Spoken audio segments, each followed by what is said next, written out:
కర్మఫల ప్రదాత ఈశ్వరుడు, అందుకని ఆయన పాపాన్ని తొలగించగలిగిన వాడు ఉండాలి. అయితే వెంకటేశ్వరుడు అన్న పేరు ఎందుకు వచ్చింది? వేం పాపం కటతే యస్మాత్ పాపదహ శక్తి. కాబట్టి వెంకటేశ్వరుడు అని పేరు, పాపమును తొలగిస్తాడు కాబట్టి. కాబట్టి ఆయన కలుష విదూర, కలుషాన్ని తీసేస్తాడు. భూతాకార, భూతాకారం అంటే భూతాలు పిశాచాలు అని కాదు, సమస్త భూతములు మీరు జాగ్రత్తగా గమనిస్తే విఘ్నేశ్వరుడు ఎందుకు మీకు దర్శనమిస్తాడు. సాధారణంగా బాగా రౌద్రస్వరూపం కలిగినటువంటి భూతములు ఏ ఉంటాయో అవి పెద్ద పొట్టతోటి పుట్టి కాళ్ళతోటి ఉంటాయి. మీరు ఆ గణముల యొక్క మంత్రములు పరిశీలనం చేస్తే పెద్ద పొట్ట, పుట్టి స్వరూపం, పుట్టి కాళ్ళతో ఉంటాయి.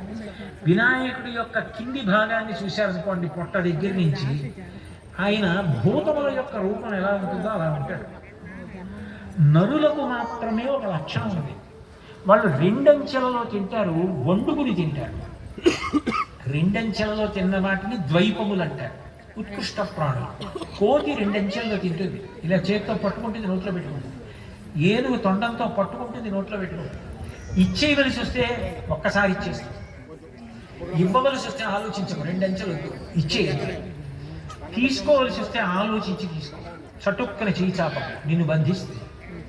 అందుకని పుచ్చుకొని నోట్లో పెట్టుకుంటారు. మనిషి తినేటప్పుడు ఒకసారి చేతితో పట్టుకుని నోట్లో పెట్టుకుంటారు. ద్వైపం